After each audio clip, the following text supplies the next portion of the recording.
Much. Joining us now in studio is Republican Congressman Mike McCaul of Texas. He's the chairman of the House Foreign Affairs Committee. Mr. Chairman, good to see you. Thanks so much. Congratulations on the new post. Thank you. So Ukraine has received generous support from the U.S. under the Democratic-controlled Congress. Now, of course, Congress is now under Republican control. Congresswoman Marjorie Taylor Greene, who seems to have Kevin McCarthy's ear, she suggested that the U.S. shouldn't be funding Ukraine at all. She has a group of like-minded Republicans who feel that way. Can Ukrainians count on the Republican Congress to keep funding the Ukrainian military so they can defeat Russia? No, the answer is yes. I think what she wants and others is oversight, accountability. Where's the money going to? They'd like to see audits. You know, right now we have Deloitte and 3 inspector generals looking at the funding going into Ukraine. But the fact is, we cannot give up this fight. You see what's at stake here. The war crimes that are taking place as we speak are horrific. And I intend to call the Inspector Prosecutor General to testify before my committee about these war crimes, because when the American people see this, it moves the dial on public opinion. And maybe you heard or maybe you didn't, but the Danish Prime Minister was on the show a few minutes ago, and he said, you know, Putin's not going to stop in Kyiv. Like, if Russia is not defeated in Ukraine, he will go into other European countries, including potentially even NATO member countries. Do you agree with that? I do, and I just met with the Prime Minister of the Netherlands as well.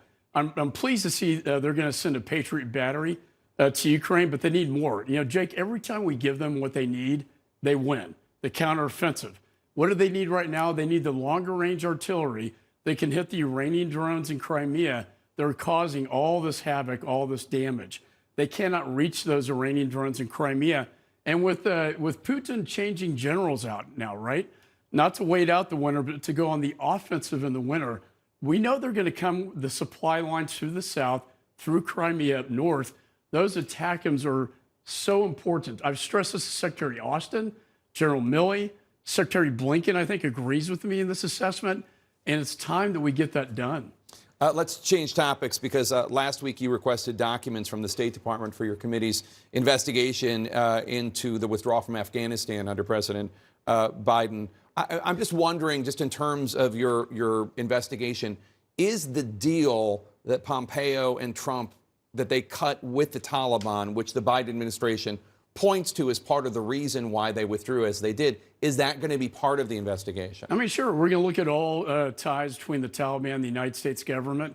But, you know, I sent this 10-page letter, very comprehensive, asking for documents that I asked State Department prior to this Congress. When we did an investigation, State Department did not comply with that. I want to know about the dissenting cable from the U.S. Embassy. Why did 23 employees dissent from the policy of the United States?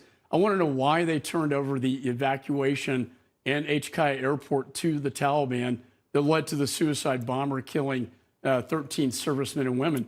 I want to know why they gave up Bagram Air Base. Why did they defy the intelligence community and the generals out there saying it was going to fall really fast? And also, maybe we should have kept a residual force. There's so many unanswered questions, Jake. And who deserves this is the veterans and the Gold Star mothers. That's why we're doing this, for them. You were in the meeting, as you noted, with the Dutch president, the Dutch Prime Minister Mark Rutte and President Biden today. Biden was urging the Netherlands to support new U.S. restrictions on Chinese chip-making technology. This is obviously a big issue. The CHIP Act was a big bipartisan push in the last Congress.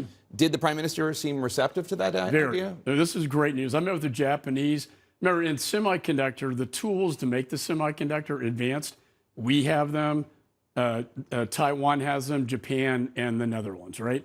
So if we curtail our sale of these machines, the tools, we have to make sure that Japan does the same and the Netherlands. I introduced the Chips for America Act. Proud to say it got passed, but it won't do any good if we can still send the stuff into China. The good news is the Prime Minister of the Netherlands is very receptive, right on board with the Japanese that I talked to. And I think this is actually going to go forward. And to your point, if you want to look for some bipartisanship in this partisan town, I think you're going to find it on these issues related to China. Last question for you, just because so many of your Republican House colleagues have called for George Santos, the congressman who I'm not sure if he's told the truth about anything at all in his entire resume. People have been calling for him to resign, whether newly elected Congressman Max Miller from Ohio to so many members of the New York Republican delegation.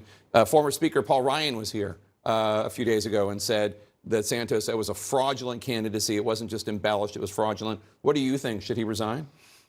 Yeah, we have an ethics committee. I served on that for 3 terms. He will not be assigned to that committee, I can assure you. But we have a process, right? He'll go through ethics. I worked at Public Integrity, Department of Justice.